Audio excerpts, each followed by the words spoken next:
Hello everyone! Magandang gabi po sa lahat po ng ating mga tagapanood. Ito po ang inyong favorite na tagalista ng Noisy, si Sasha Rogando Sasot. Alam niyo naman, ako ang number one tagalista ng Noisy. I-share niyo na po ito ngayon din para po sa kaliwanagan ng lahat. Ito na po ang ating um, alam niyo naman ang bagyo, hindi ba? Sunod-sunod yan. Ito po ang susunod na signal number 4, di ba? Ginagather ko kasi lahat ng, alam mo yon, ng mga kulang-kulang na pag-iisip ng mga kung sino-sino.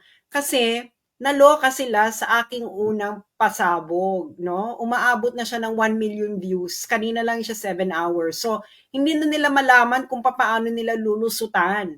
Lalo na't inaddress ko ang mga sundalo at mga pulis. Dahil totoo naman, hindi naaayon, wala pong basis sa batas ang ginawa nyo kay Duterte. Ito ipapaliwanag ko ng tuluyan. Alam nyo, may mga nagrebat-rebat, sumagot. Hindi ba napilitan ng sumagot ang Malacanang? Hindi ba?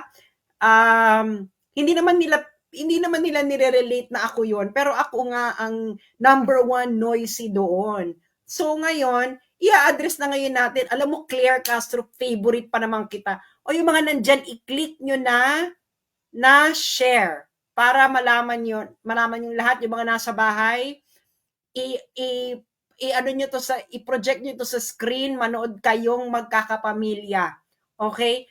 Para malaman ninyo kung papaano kayo dinorobo, binubudol ng gobyernong BBM administration, lalo na kayong mga sundalo at pulis. Makinig kayo. Di ba? Kayo makinig doon sa Kabataan Party List na miyembro ng tumitegi sa inyo. Oh. So, i-share nyo ngayon to sa mga kakilala nyong kasundaluhan, kakilala nyong lahat, yung mga nagti-TikTok, mga nag-YouTuber, huwag na kayo humingi sa akin ng permission. Wala pong copyright ang aking mga pinagsasabi dito. If you feel value in it, share it, share. Okay. Ano na tayo? Todo na tayo. Okay. So ngayon, napilitang sumagot ang Malacanang. Nag-viral yung video ko, mag-1 million na. Mag-1 million na. Ito ang sagot ng Malacanang. Okay. Ipoproject natin ang sinabi ng aking favorite na si Claire Castro. Favorite ko pa naman to si Claire Castro. Ay nako Claire Castro, favorite pa naman. Favorite kita. You're my spirit animal. Okay. Ito ang sabi ni Claire Castro. Okay, hindi niya ina-address ako. Pero ako nga yung nagba-viral na ito na mali nga yung pag-serve. Sabi ni Claire Castro, nare-report ng GMA News, fake news naman ito. Ipapaliwanag ko unti-unti. Okay, sabi ni Claire Castro, former President Rodrigo Duterte will have to face a local court in the Netherlands before being brought to the International Criminal Court, Palace Press Officer Undersecretary Attorney Claire. Bakit daw? Bakit daw dadalhin daw muna sa local court sa Netherlands? Sabi daw, para daw ma-determine ng Dutch court kung tama ang pag-aresto sa Pilipinas.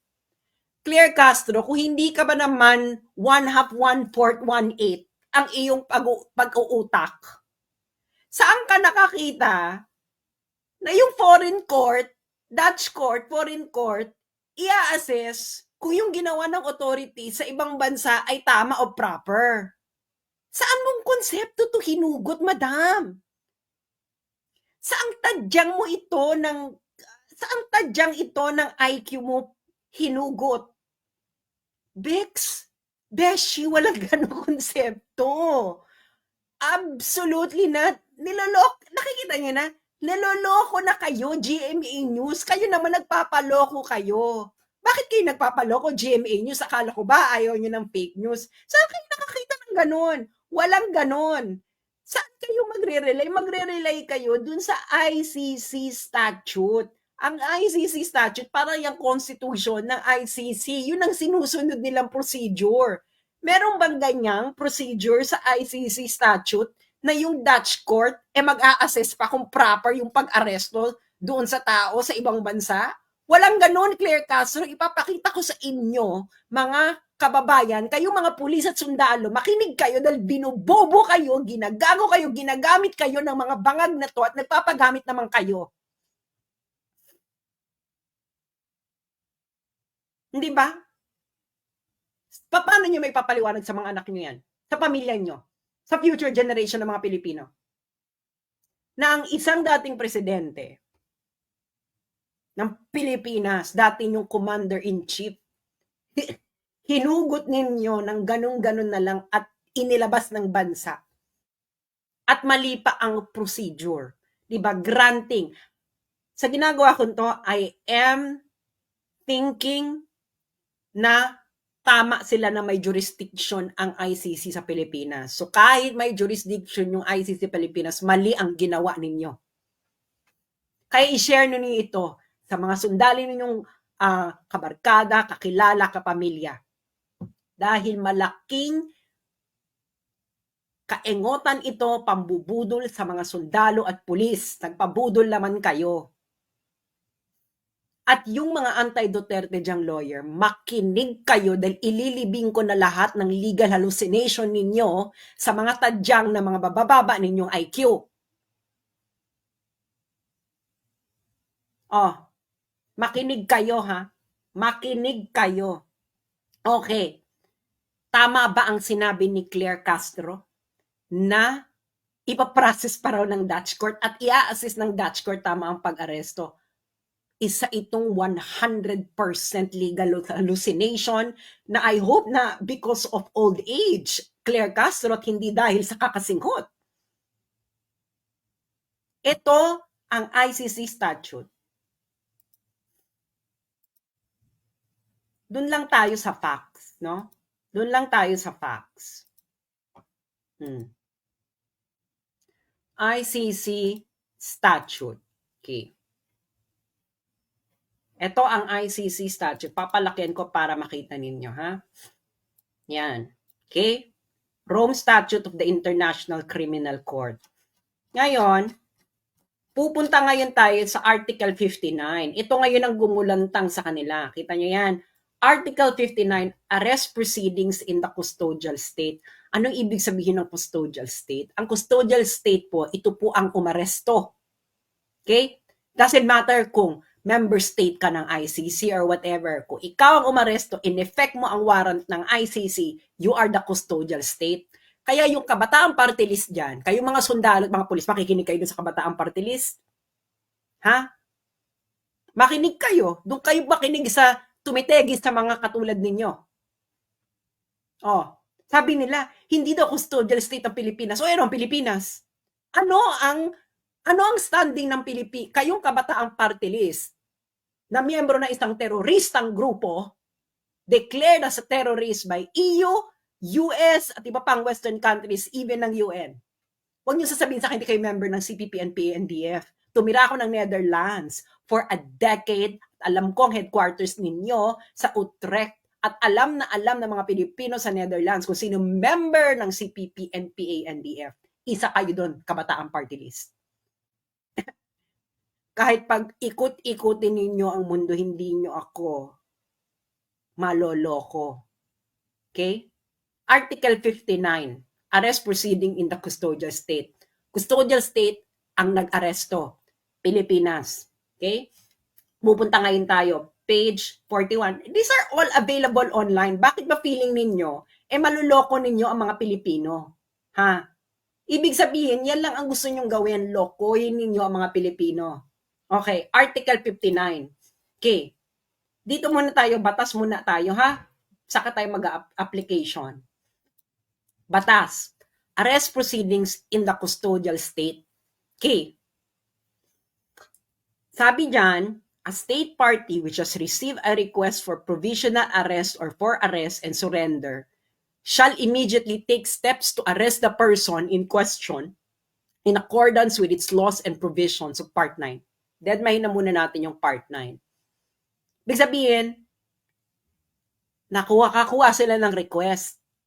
Warrant of arrest, yun yung sinasabi nila Interpol red notice. Sino ba nag-notice sa Interpol? ICC. Ibig sabihin may warrant. Nagpa-request sa Pilipinas na i-serve yung warrant kay Duterte. O di ikaw ang custodial state, ano ka? Anong standing mo kung hindi ka custodial state? Ano, what is your legal standing? Ano ka? Rendezvous? Rendezvous state? Ano to, kabataang party list? Linawin mo to. May nagsabi sa akin, kagagraduate mo lang ng law school. Well, congratulations, no? Na natanggap ka sa bar. Pero aminin na natin, 5 units lang ang international law sa Pilipinas. Hindi ba? Leiden University to, tol. Oh, inaresto. In-effect mo ang warrant. Okay, anong susunod? Step 2, Article 59.2. A person arrested shall be brought promptly before the competent judicial authority in the custodial state, which shall determine, in accordance with the law of that state, that the warrant applies to that person, the person has been arrested in accordance with the proper process, and the person's right have been respected. Ulitin natin sa Tagalog.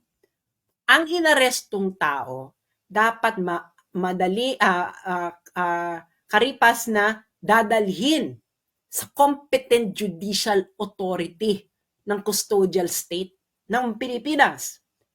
Ang competent judicial authority, in accordance with the law of that state, ay magdedetermine kung ang warrant ay applicable, ay applies doon sa inaresto. Yung person na inaresto ay inaresto ay naayon sa tamang proseso at nirespect ang karapatan ng taong inaresto. Ikaw, Claire Castro Bangag, asaan dyan ang Netherlands? Saan mo ipapasok dyan, madam? Kung bar exam ito, madam, at ito lang ang tanong, bagsak ka, Becky. Yung mga nakikinig dyan sa akin, nasaan dyan ang bansang Netherlands? Kung ma-justify mo kung nasaan dyan ang Netherlands ba ang custodial state? No. So, bakit ikaw na umaresto, Pilipinas, ang sasabihin mo, ang magdidetermina kung tama ang pag-aresto mo ay korte ng Netherlands? Saan ninyo hinugot ang katarantaduhang konseptong ito? Claire Castro, papaano ka pumasa ng abogasya na hindi mo muna binasa ang batas bago mo ibuka ang bibig mo? Kung gaano mo binuka ang bibig mo, gaanon kakitid ang utak mo. Sino ka, madam? Nasa tamang pag-iisip ka ba? May nakikita ka ba na hindi namin nakikita dito sa Article 59 na kung paano ang tamang pag-aresto? Kayo nga, mga nakikinig kayong sundalo at pulis. Mali ba ako? Kung mali ako, maghain kayo, ha? Maghain kayo, mga sundalo at pulis. Maghain kayo. Okay? I don't know. Mag-ano kayo dyan? Military court. Maghain kayo. Tapos pauwiin nyo ko at sabihin ninyo na mali ako at ginagago kayo mga sundalo at pulis at i-firing squad nyo ako kung mali ako. Pero kung ako ay tama, anong ginawa sa inyo?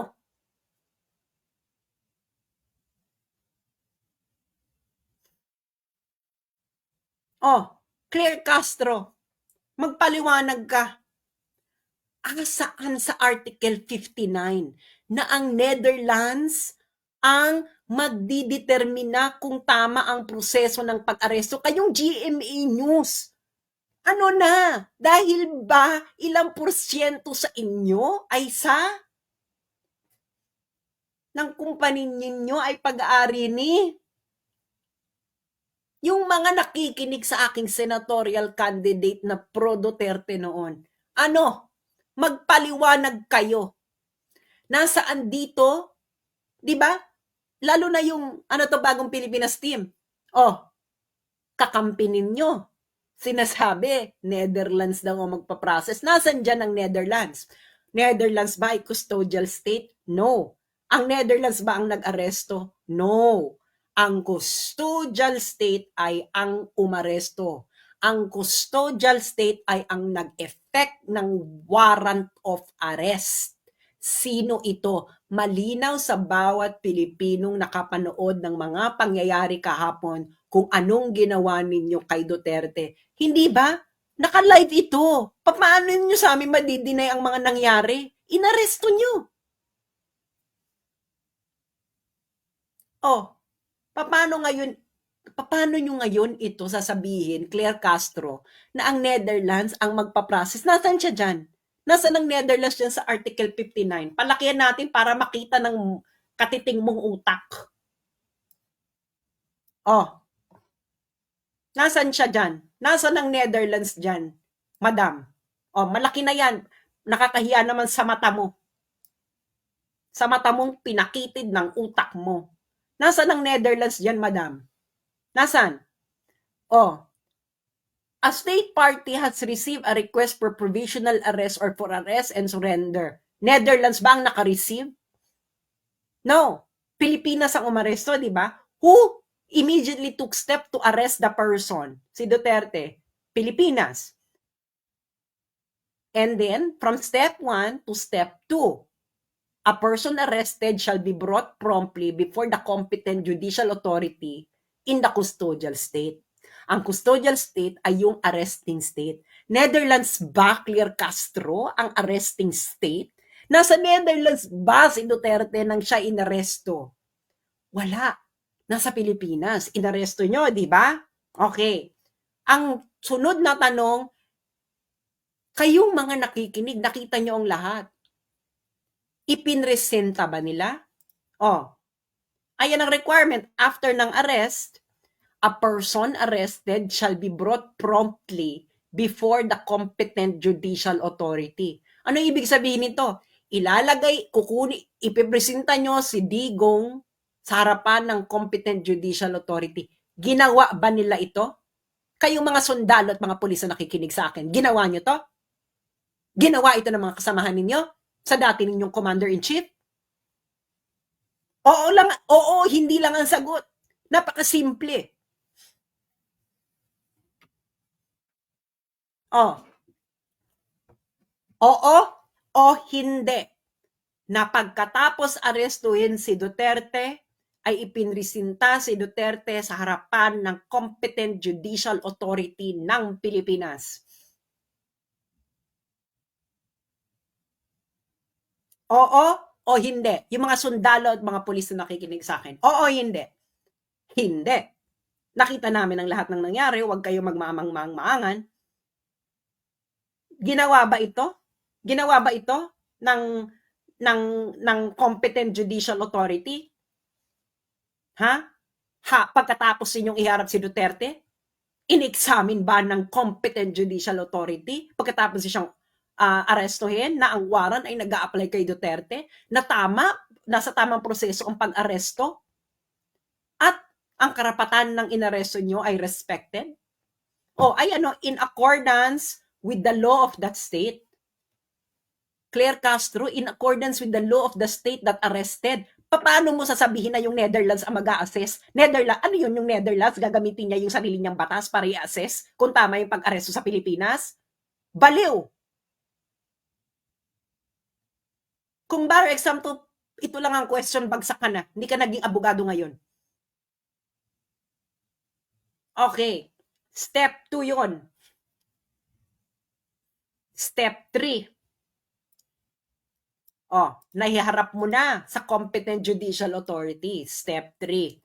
The person shall have the right to apply to the competent authority in the custodial state for interim release pending surrender. Yung competent authority dito, yung competent judicial authority yan. Okay? Eh, hindi mo nga hinarap sa competent judicial authority. So, ginawa ba ito mga kababayan?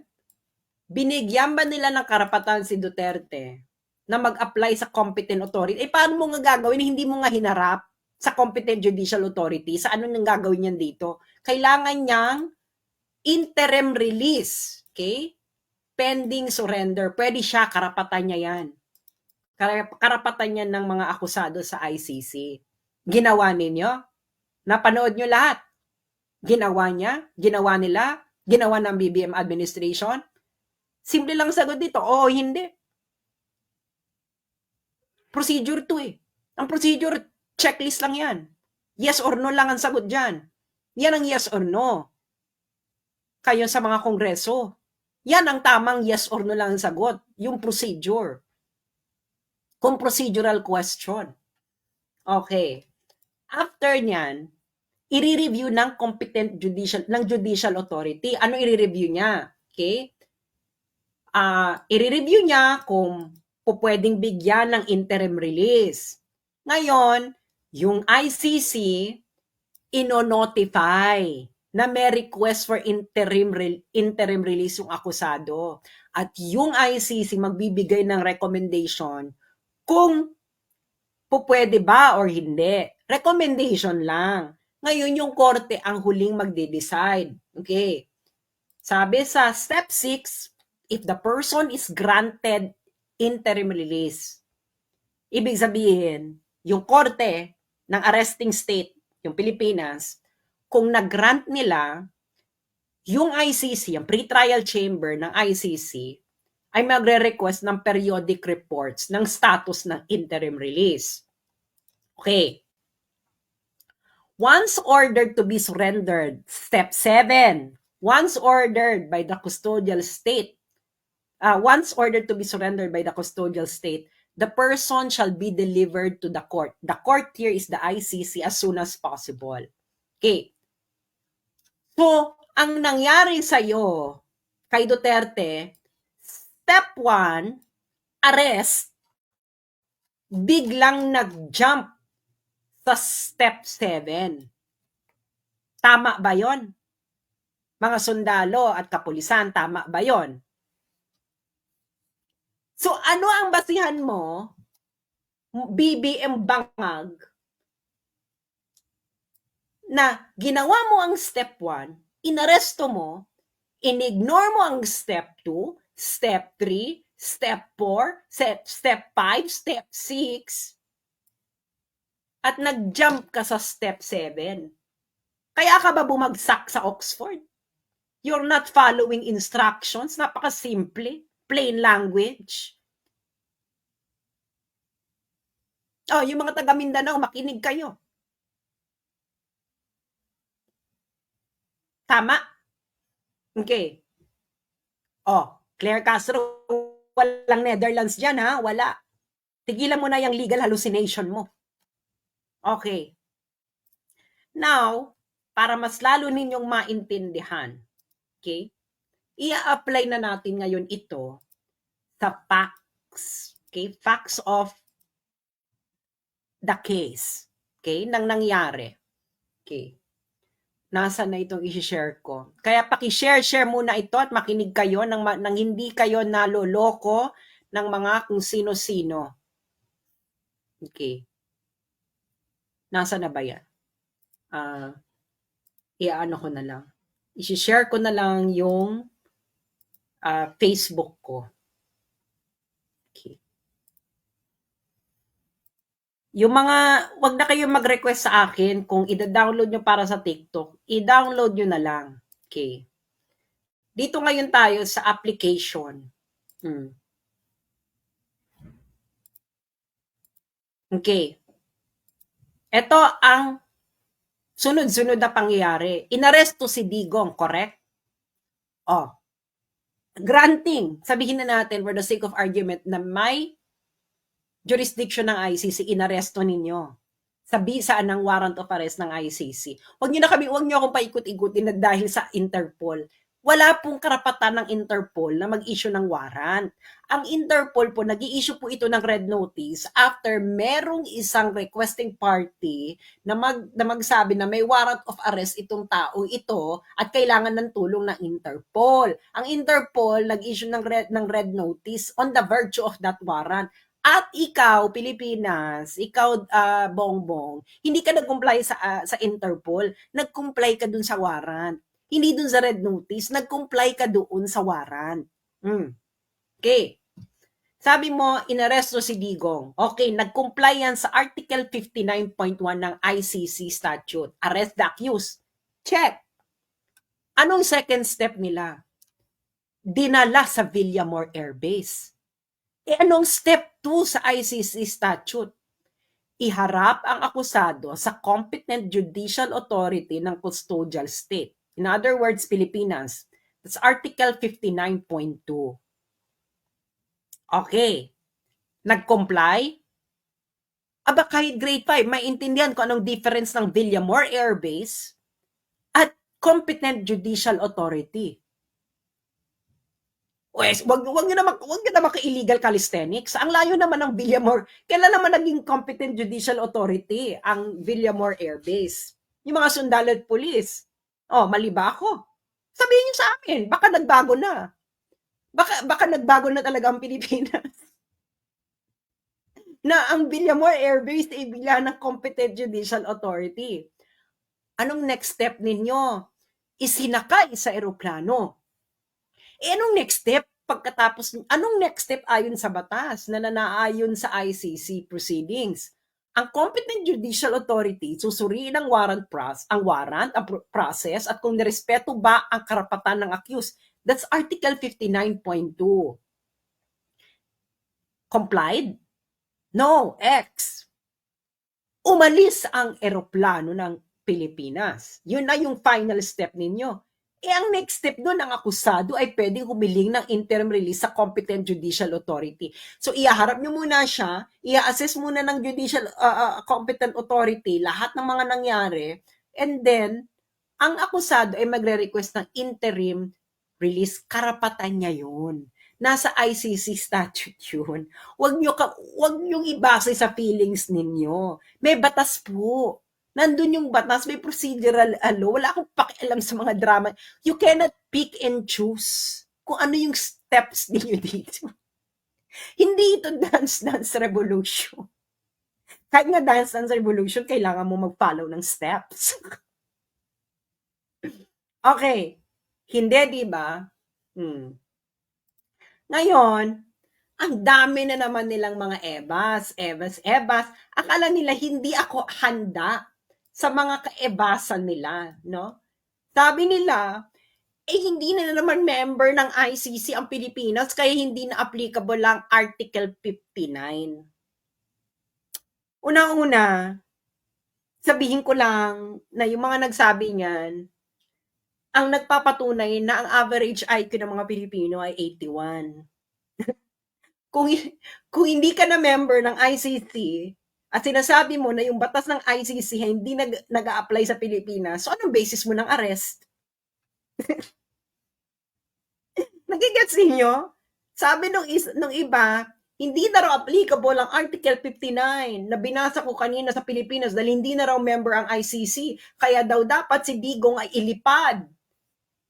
Ilipad saan?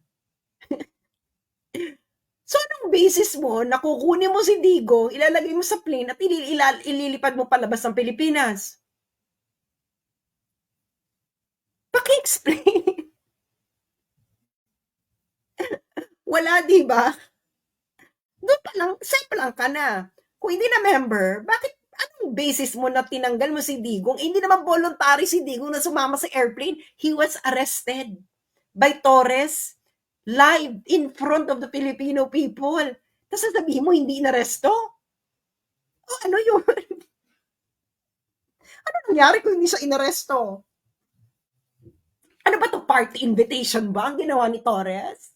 Meron bang party sa Netherlands? Sinabi ba ni Torres kay Duterte na, Digo, may party sa Netherlands. Ano, gusto mo may libreng aeroplano? Ganun ba nangyari? Hindi gano'n ang nangyari. Oy, inaresto, you are the arresting country. So, susunod ka. Ikaw nga nag-arresting country. Okay. Ngayon, papatulan natin. Sabi daw, hindi member, hindi applicable. Okay. Ngayon, may nangyaring similar na ganito, no? Pinaliwanag ng ICC itong Article 59 kung ano ang responsibilidad ng arresting state, kung saan inaresto yung tao. Papakita ko sa inyo yung jurisprudence. Sa jurisprudence na tayo ngayon, mga law din. Akala hindi yun pinagsasabi ko. Lalo na yung mga nagsasabi na huyo daw para i-discuss. Ngayon, huyo kayo ngayon. Okay. Jurisprudence na tayo, di ba? Okay. Para dun tayo sa mas exciting parts. Okay. Jurisprudence. Okay. Anong jurisprudence ito sa ICC? Ito ay ang jurisprudence ng situation in Libya in the case of the prosecutor versus Saif al-Islam versus Gaddafi. Okay? Kung natatandaan ninyo, ang Libya po ay hindi po ito member ng ICC. Ngayon, paano ngayon sila napasa ilalim sa jurisdiction ng ICC? Dahil meron po sa Rome Statute na ang UN Security Council ay pwedeng magpasa ng resolution na ire-refer nila ang isang sitwasyon sa ICC para investigahan. Kaya napasa ilalim sa jurisdiction ng ICC ang Libya kahit ang Libya ay hindi ito miyembrong bansa. May ganun pong procedure. Okay. Ngayon, i-search nyo to. Number ICC 00111-0111, date April 4, 2012. Okay. Dapat yung may date kasi lahat ng references nila ito dito sa kasong ito. And then, hanapin nyo ito April 4, 2012. Okay. Ngayon, sa paragraph 19,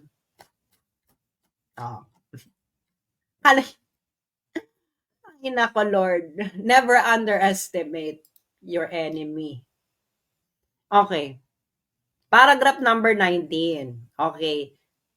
The chamber, ito yung pre-trial chamber ng ICC, recalls Libya's obligation to surrender Mr. Gaddafi to the court as of the day the warrant of arrest against Mr. Gaddafi was notified to the Libyan authorities.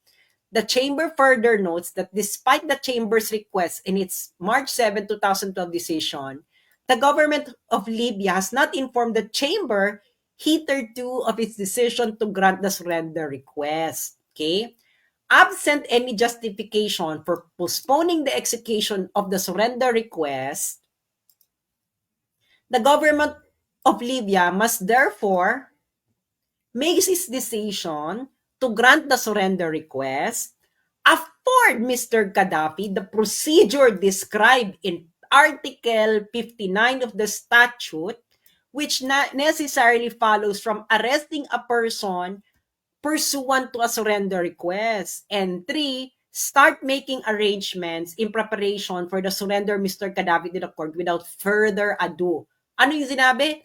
Afford Mr. Gaddafi the procedure in Article 59 of the statute, which necessarily follows from arresting a person pursuant to a surrender request. Anong ibig sabihin yan? Ikaw na umarestong bansa, kailangan mong i-effect ang lahat ng nasa Article 59. Libya na to hindi sila miyembro ng ICC. Kaya yung mga nagsasabi niyan, hindi na naman tayo member, ulul. It applies to the arresting state who would like to comply to the surrender request ng ICC. Kese hodang sino ka pa. Dito nga lang mas matindi dahil ang UN Security Council binigyan ng kapangyarihan ang ICC na imbestigahan ang Libya. So, ang basis ng jurisdiction dito ng ICC ay ang UN Security Council resolution. Ngayon, yung ICC, sinabi niya may jurisdiction sa Pilipinas kahit nag-withdraw na ang Pilipinas. Therefore, ang jurisdiction ng ICC flows from its own interpretation of its jurisdiction. Ano? Libya ito, Libya. Nakikita nyo, kailangan daw si Mr. Gaddafi ay ibigay lahat ng procedure described in Article 59. Ano yung Article 59? Uulitin ko mga sundalo at mga pulis. Okay? Na nakikinig sa akin. Kung gusto nyong magpaloko pa sa gobyernong ito, gawin ninyo, pero may mga taong matagal nang gising. Ito ang procedures ng Article 59. Arrest the accused. Article 59.2, iharap ang akusado sa competent judicial authority ng custodial state. Ang competent judicial authority susuriin ang warat, process at kung nirespeto ba ang karapatan ng accused. At ang pinakahuli, ang akusado ay pwedeng humiling ng interim release sa competent judicial authority. All these processes will happen where? Hindi sa Netherlands, Claire Castro. Sa territory ng arresting state. Ikaw na naman, Claire Castro, legal hallucination. Pati yung mga law din na iba. Legal hallucination. Plain language. Hindi ka po pwedeng mag-legal calisthenics kung plain language ang batas. Magli-legal calisthenics ka lang kung may ambiguity. Hindi ba? Actually, hindi rin. Yung mga law school, bago kayo magturo ng international law, ituro nyo muna ang VCLT, ang Vienna Convention on the Law of Treaty Interpretation.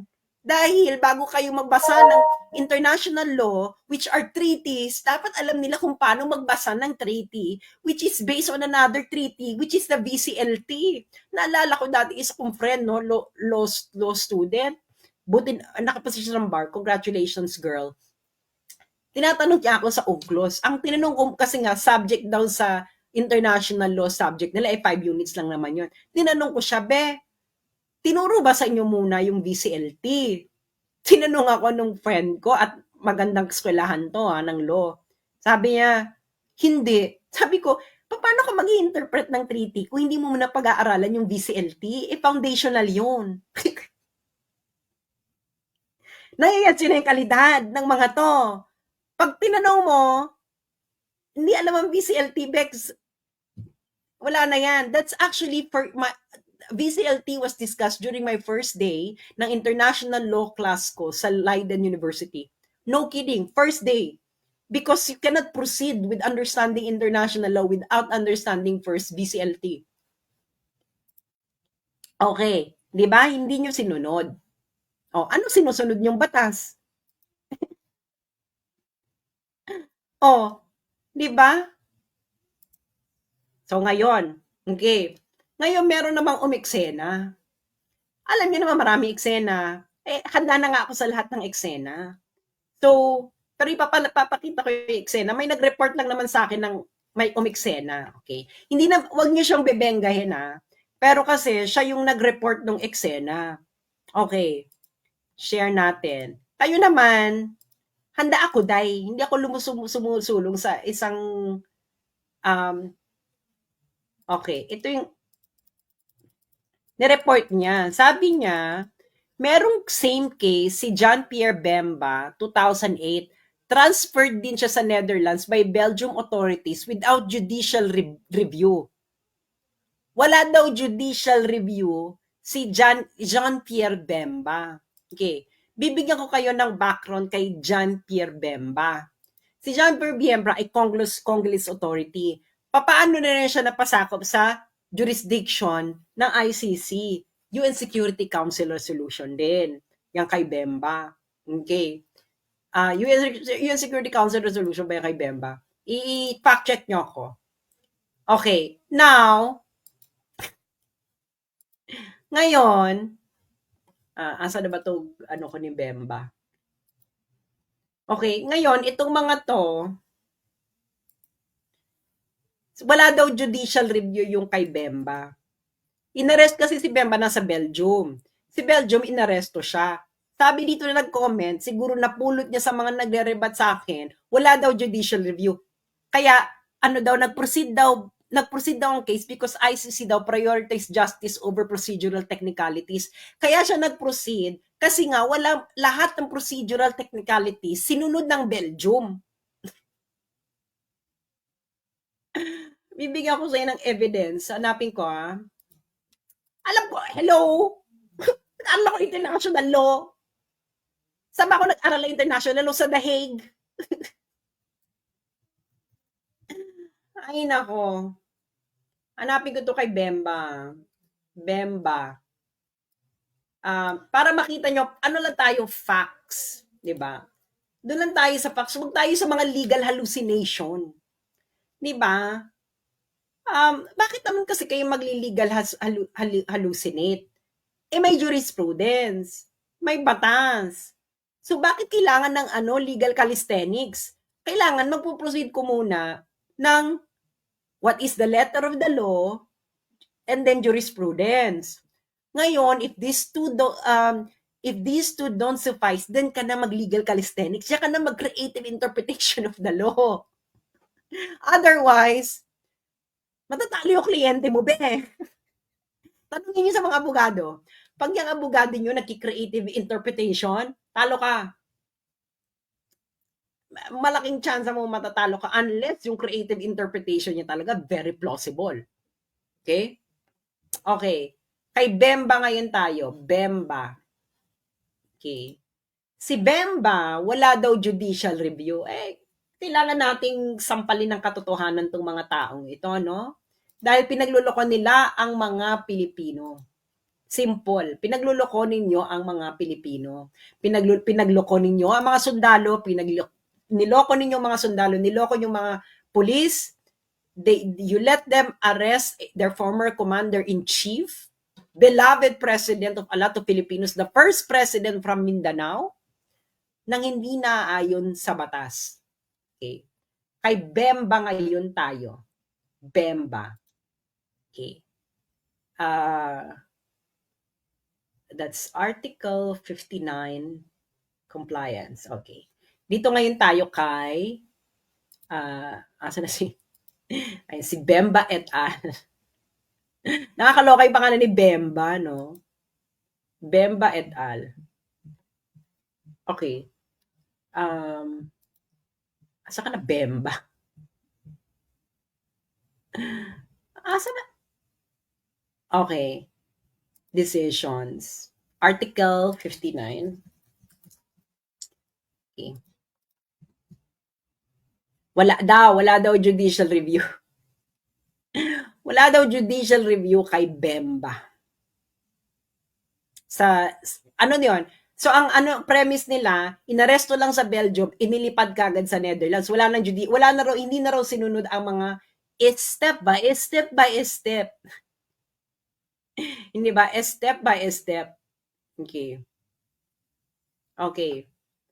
May step by step yung kay Bemba. Hanapin ko lang yung decision dito kay Bemba. Nag-enjoy ba kayo? Nag-enjoy ba kayo sa Sonic Boom? Ano? May rebuttal pa ba? Kung may rebuttal pa, handa ako, be. Diyos mio, Santísima Trinidad. Ano ba to?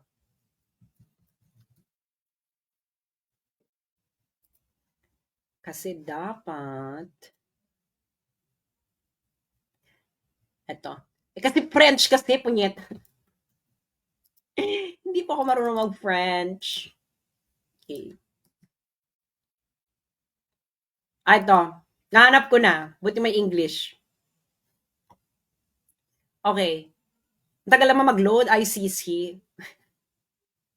Ito. Top screen. I-share na natin yan kay Bemba. Si Bemba daw. Walang judicial review. Okay. Alam nyo, kayong mga nagpapakalat ng mga legal hallucination, makinig kayo. Okay. Ang nakikita nyo ngayon, ito ay ICC 01-05-0108, June 23, 2008. Situation in the Central African Republic, the prosecutor versus Bemba Gombo. Okay. Ano to? Tungkol saan to? Recommendations to the Chamber French. Wag na tayo Chamber de blah, blah, blah, Brussels Court of Appeal, pursuant to Article 59 of the Rome Statute. Ano ibig sabihin nito, friends? Ito yung mga gustong maghanap, ha? Ayan, ito ang hanapin ninyo. Yan. ICC 01-05-0108, June 23, 2008. Yung mga abogado, makinig kayo. Ano to? Okay? Saan galing ito? Anong pagdidesisyon nila? Recommendation nila doon sa Belgian court, sa Brussels Court of Appeal. Brussels Court of Appeal na be. Bakit ngayon sila nag-recommend sa Brussels Court of Appeal? Kasi nga may judicial review, mga best. Hindi ba sinabi ko na sa inyo, may step? Ano yung isang step? Ipapakita ko ba yung step?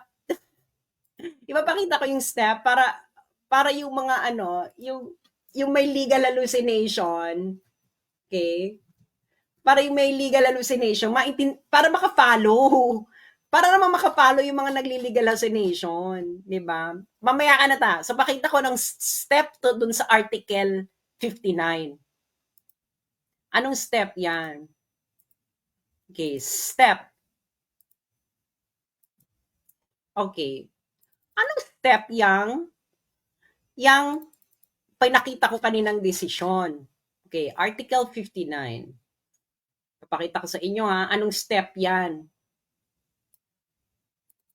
Bago kasi kayo magdadadada, pag-aralan nyo muna yung buong history ng kaso, nire-refer ninyo. Nalako, alam ko, dahil pinag-aralan na nga namin ito sa Netherlands, sa Leiden University, mga Beck. At ang isa sa mga professors ko sa international law ay isang defense lawyer sa International Criminal Court. Ano ba? Professor ko sa jurisprudence. Hindi lang basta jurisprudence, international legal jurisprudence. Di ba? So, itong Article 59, nakita nyo yon, di ba? In pursuant of Article 59. So, step 1, inarrest no ng Belgium kasi nga may warrant of arrest. Check, nag-comply ang Belgium. Ano ang next step?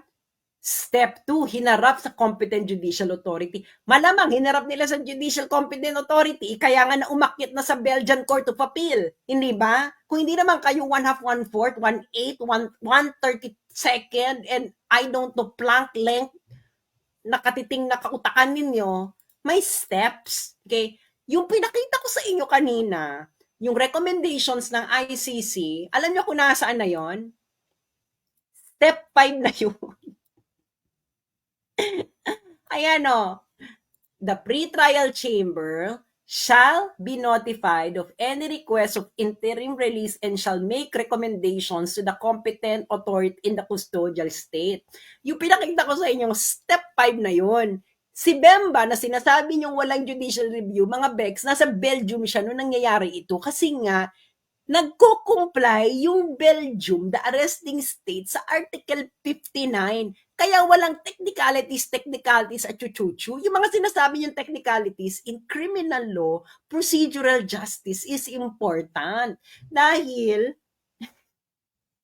nakalagay mismo sa Rome Statutes, the rights of the accused will be respected all throughout the proceedings. Ibig sabihin, from the moment that you arrest, hanggang ma-convict yan, the rights of the accused will be respected.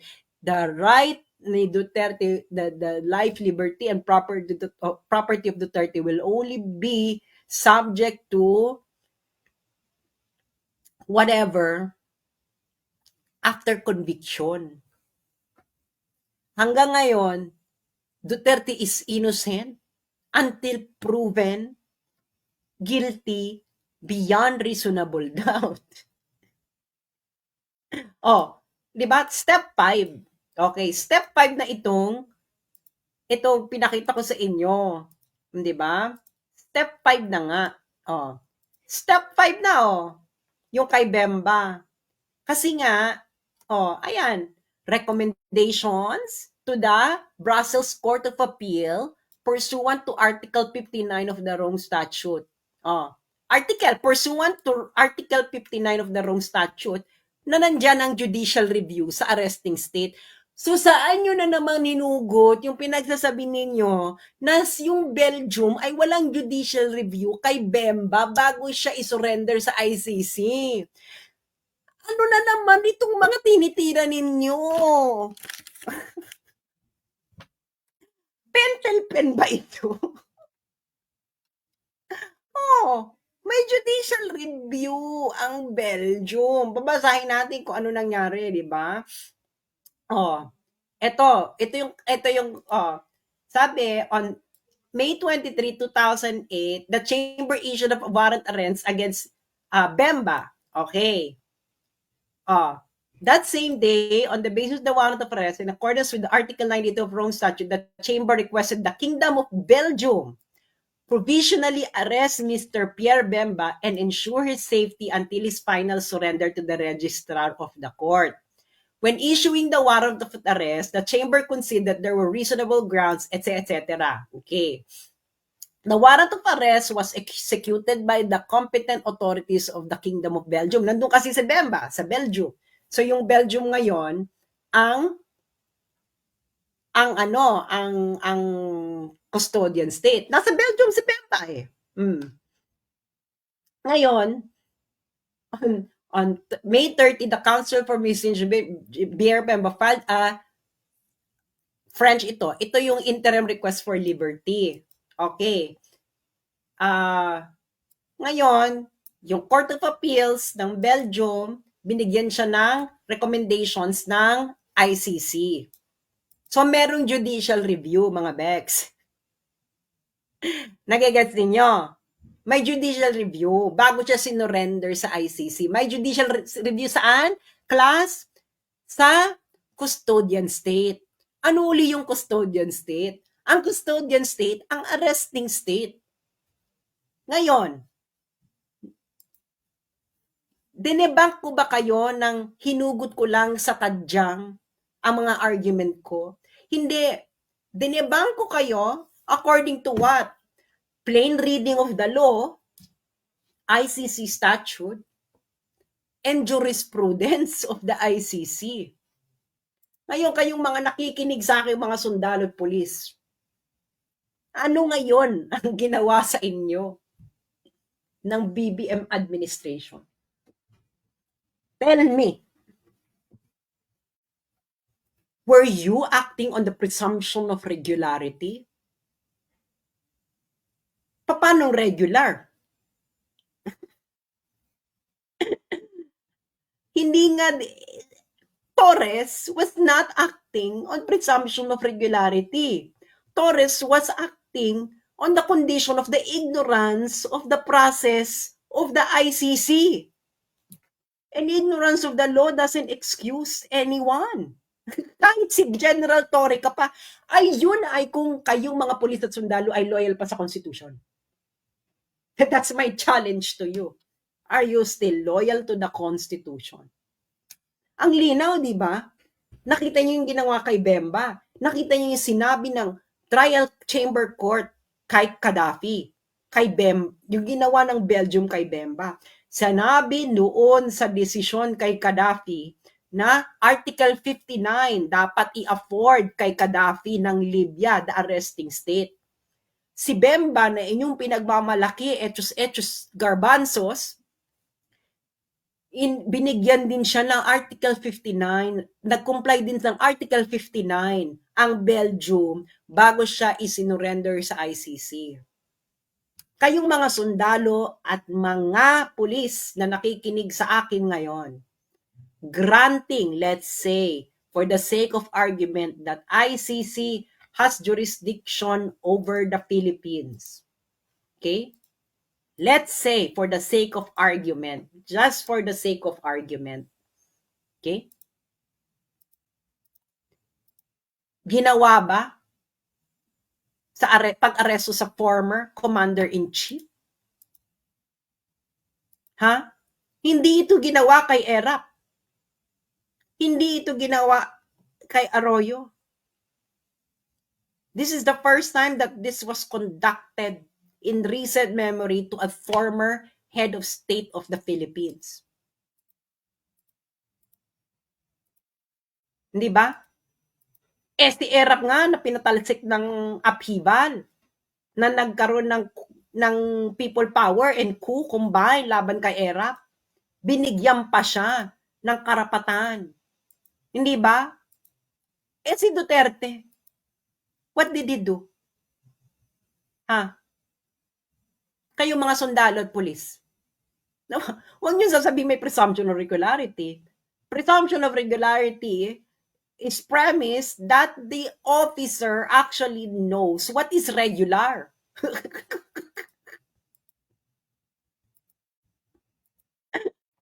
Oh, hindi nga alam ni Tory ang batas. So, paano may presumption of regularity? May ignorance of the law si Torres, hindi ba? So, ngayon, anong basis ninyo kayong mga sundalo? Paiyak-iyak pang iba. O ngayon, alam nyo na mali ang ginawa ninyo. Anong gagawin ninyo? Tatanga-tangahan na lang tayo. Hindi kayo magagalit? Hindi kayo nyo ko-questionin? Ano to? Ano na lang natin? Charge to experience? A former head of state, you took from the Philippines, isinakay nyo na eroplano, pinadala nyo sa ibang bansa. Ano yun? Ano procedure? Ano procedure ang sinusunod ninyo? Oh, kanino kayo makikinig? Doon sa Akbayan, ay sa Kabataan Party List. Saka doon sa, ano to, Conti ba yun? Yung lawyer ng ano, Makabayan Block? Hindi ba yung mga tumitegi sa inyo? Alam mo, natatawa ako, no? Dahil I really find it ridiculous that the people who swore loyalty to the constitutions is not protecting the constitution. Ay, nako. Buhay. Kayo na ang may kasalanan niyan. Hindi ba? Ngayon, isasampal uli natin ang nangyari, no? Ipoproject natin ang nangyari sa mga nakikinig sa ating sundalo at pulis. Okay? Para mahimasmasa naman kayo sa ginawa sa inyong pangdorobo ng gobyernong ito. Wala na tong ginawa matino kundi mandorobo ng tao. Oh, inaresto nyo si Digong, correct? Check. Inaresto niya siya on what basis? Warrant ng ICC. Otherwise, ano basis? Anong basis kung ba't nyo siya inaresto? Nag-comply ba ito sa procedure? Okay, check. Granting na may jurisdiction ng ICC. Check ang Article 59.1. Anong next step? Anong next step ng ginawa ninyo? Inilagat nyo sa Villamor Air Base. Step 2 sa ICC arrest proceedings. Iharap ang akusado sa competent judicial authority ng custodial state. Ito ay Pilipinas. Article 59.2. Ang sabi ni Claire Castro, ang step 2 daw sa Netherlands, sa local court sa Netherlands. Hindi po ganon. Dahil hindi naman po ang Netherlands ang arreste. Hindi po Netherlands ang nag-effect ng warrant or nag-request to surrender a suspect. Pilipinas po, kayo yon, yung mga sundalong nandun, yung mga pulis. Dinala niya sa Villamor Air Base. Kailan po ba naging competent judicial authority ang Villamor Air Base? Baka sa bagong Pilipinas, ang kasama na ang Villamor Air Base sa competent judicial authority. Yung mga taga Mindanao dyan, makinig kayo. And the next step nyo is sinakay sa aeroplano. Ano bang, hindi na kayo nag-comply sa Article 59.2 pati doon sa dapat gagawin sa Article 59.2, dapat yung competent judicial authority susuriin ang warrant, process ng pag-aresto at kung nirespeto ba ang karapatan ng accused. Kasi sinakay nyo nga sa aeroplano eh.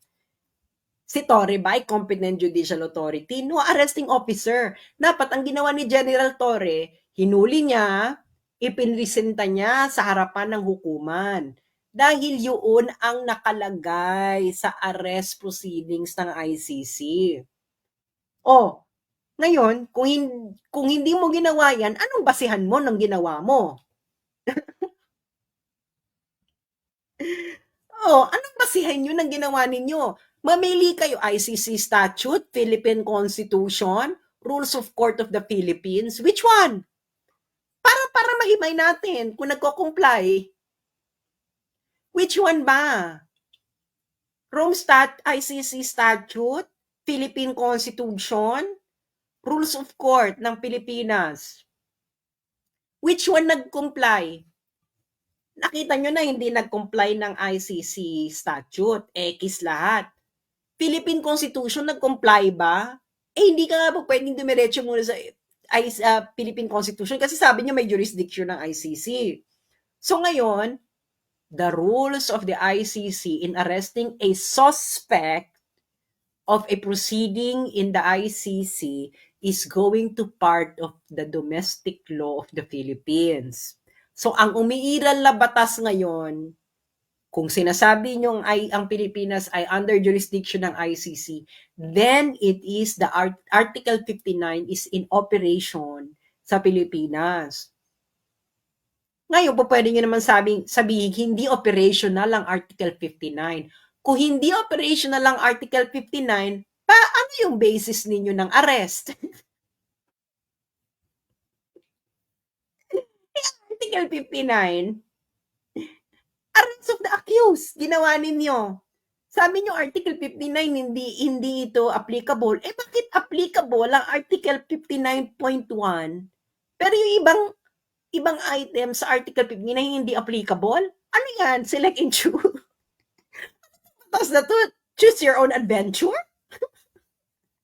Ano bang ginawa niyo sa ano? Ano bang ginawa niyo sa Malacanang? Ganito ba? Ganito, bulag-bulag point. Ay, Article 59.1 lang. Ganun ba yan? Ganyan bang ginawa ninyo? Tapos yung mga sundalo at mga pulis naman, ginawa niyong tonta. Pinapunta ninyo doon, kunwari, compliant. Kukunin niyo yung tao, Pilipino, tatanggalin niyo ng Pilipinas. Isa sa kanyang aeroplano, tatanggalin niyo ng Pilipinas. Si Tebes nga, may red notice. Nasa East Timor lang, napakalit ng bansa ng East Timor. Yung East Timor, maliit talaga siyang bansa. Hindi nyo nga ma-extradite. Si Tebes, may warrant pa rin sa Pilipinas, hindi nyo ma-extradite mula East Timor. Tapos si Digo, hindi naman siya nag-resist. Hindi ba? Pero hindi niya siya sinabihan ng karapatan niya.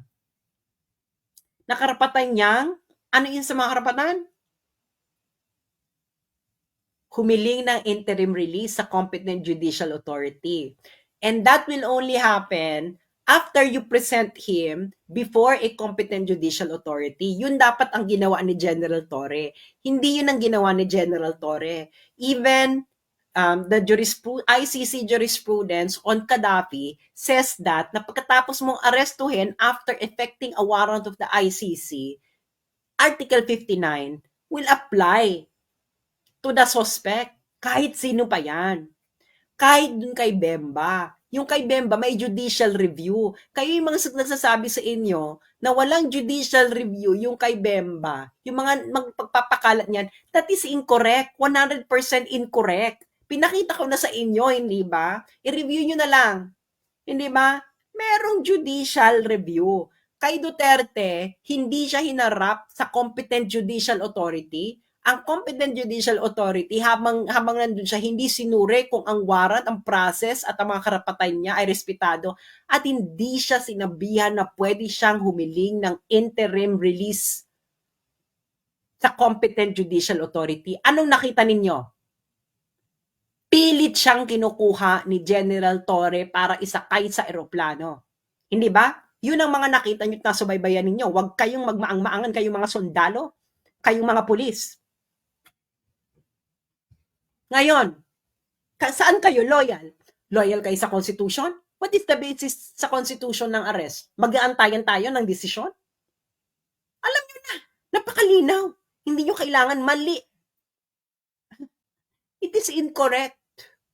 Flawed. You gave up the sovereignty of the Philippines. Ito, may role pa yung korte ng Pilipinas, oh.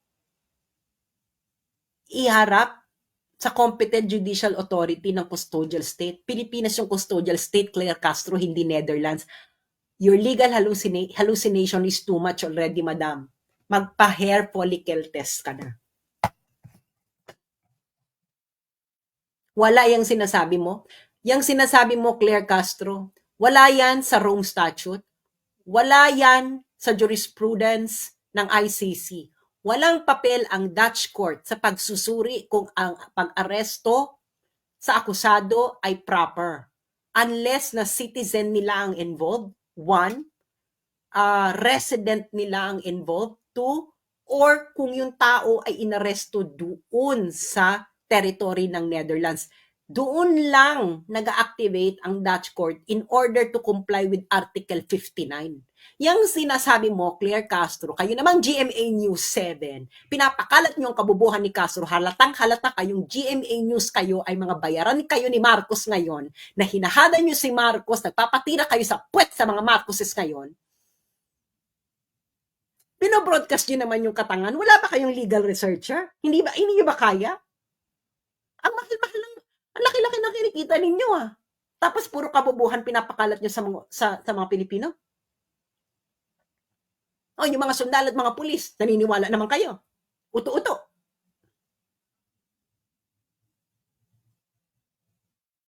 Oh, nasaan ang papel ng Netherlands?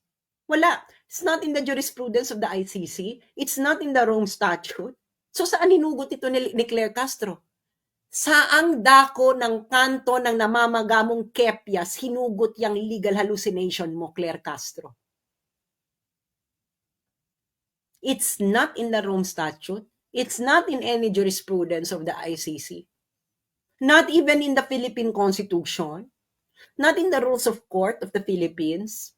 Not in the jurisprudence of the Philippines. May papel pa ang korte ng Pilipinas sa mga nangyayari. Anong ginawa ni General Torre following whose order na i-disregard ang korte? Sagutin niya yung mga sundalo at pulis. Ano ang basis ni General Torre para i-disregard ang korte na may papel pa ayon sa Article 59 ng Rome Statute? Ayoko ng yes or no dito. Give us your most talented reply. Tingnan natin kung may basehan yan. Kailangan meron tong jurisprudence na yung Article 59 pwedeng i-disregard. Hanapin nyo na kailangan i-disregard ito, pero nakita nyo na, di ba? Doon sa kasos ni Gaddafi, anong sabi ng pre-trial chamber? Uulitin natin para makita to ng mga sundalo kung anong ginawang kabubuhan ng gobyernong ito. Diyos mio, Santissima Trinidad. Okay.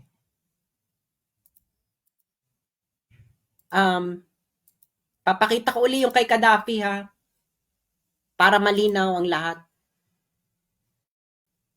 Ito ba yung kay Gaddafi? Ito yung kay Gaddafi. Jurisprudence to ng ICC. Pre-trial Chamber 1, ICC 01110111 April 4, 2012. Pupunta ka ng paragraph 19. Anong sabi?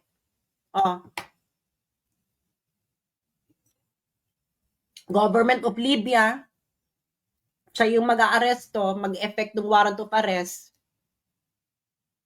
afford Mr. Gaddafi the procedure described in Article 59 of the statute, which necessarily follows from arresting a person pursuant to a surrender request. Gaddafi na yan Yan ang sinabi ng ICC. Pagka-aresto mo, ibibigay mo sa inaresto mo dito si Mr. Gaddafi, procedure described in Article 59 of the statute, yung diniscuss ko, which necessarily follows from arresting a person pursuant to a surrender request. So, ibig sabihin, pag may inaresto ka na in pursuit ng surrender request ng ICC na yun ang nangyari, you will afford the accused the procedure described in Article 59. So ngayon, yung mga nagre-rebat-rebat sa akin, humugot kayo ng jurisprudence sa ICC justifying yung sinasabi ninyo na Article 59 does not apply to the Philippines. Dahil kung wala kayong mahugot, sama-sama kayong sanang mag-crashing sa taas ng amats ninyo.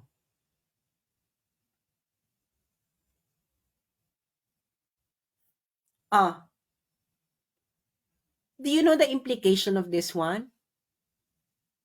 This is not going to be the end of it. Not going to be the end of it. It's going to be a huge international issue. I'm going to tell you. Diba?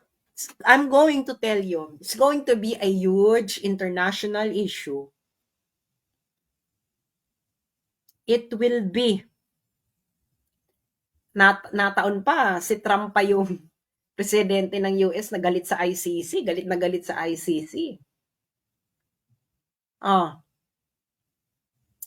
It will be a huge international issue. And ang ICC ngayon nasa hotspot, di ba? Dahil yung kay Netanyahu, kay Putin, at yung battle nila ngayon with the US. Sa hotspot sila ngayon.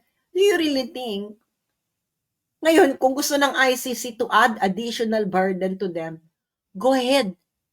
Disregard Article 59. But this will be your death knell. Because alam ninyo, kayo na rin mismo ang nagsabi sa jurisprudence ninyo, pagkatapos arestuhin ng isang accused, this is the jurisprudence on the situation on Libya, afford Mr. Cadavi the procedure described in Article 59. Ginawa ba yan sa Pilipinas? Ginawa ba? Ginawa ba kay Duterte? Napanood nyo lahat. Ano? Yung mga nakikinig sa aking sundalo, ginawa nyo? Ginawa ba ng gobyernong Bangang? O di malinaw na this is political. So you have been a tool not of law but of politics. Ano pa ba? Hindi na ayon sa batas eh. 'Di ba? Ito nangyari, inaresto si Digong, dinala sa Villamor Air Base, isinakay sa eroplano, umalis ang eroplano ng Pilipinas. Paano naging compliant yan ng Article 59? 'Di ba?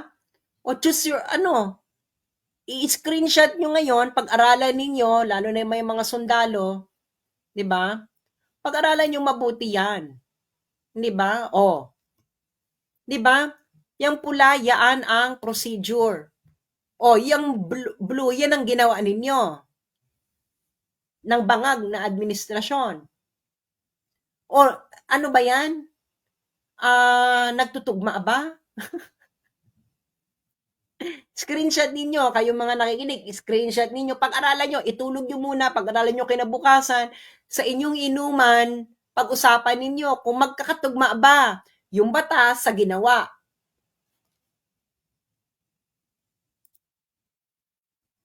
Hindi ba? So ngayon, na sonic boom na. Meron pa ba? Meron pa bang i-rebat? Diyos ko naman, kung magbibigay naman sila ng argument, magbigay ng jurisprudence para ma-check natin yung jurisprudence. Ako, nag-umpisa ako sa plain reading of the law. And then pinalaliman ko. Nagtungo ako sa jurisprudence mismo. Ano ba kayo feeling? Kayo mga nag-repat, feelings. Based on feelings, motherhood statements, diyan naman kayo magagaling. Dapat ganun ang procedure. Ganun ang procedure ng batas, mga friends. First, the text of the law. Then, jurisprudence. Saka na kayong mag-legal calisthenics.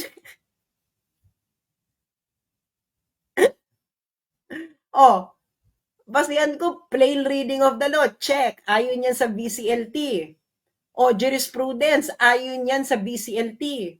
Ngayon, hindi ko na to i-explain, no, kung ano yung BCLT. Yung mga nakikinig na lang sa akin, lawyer, kung hindi nyo alam ang BCLT, bakit kayo nagsasalita tungkol sa international law? Oh, plain language. Check. Ayon yan sa BCLT, reading of a treaty. Ang statute kasi, treaty yan. Check. Oh, jurisprudence.